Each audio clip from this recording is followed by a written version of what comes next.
कारण आहे.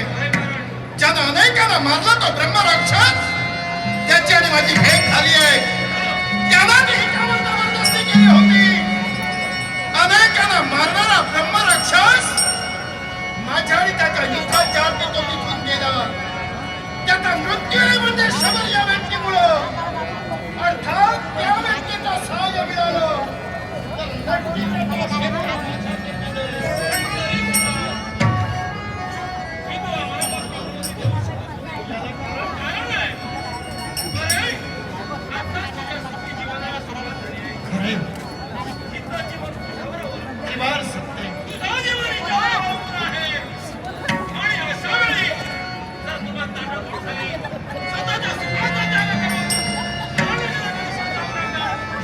तर फोन करू उचल ना. राजपुत्र मी राजा सुने किंवा राजाचा मुलगा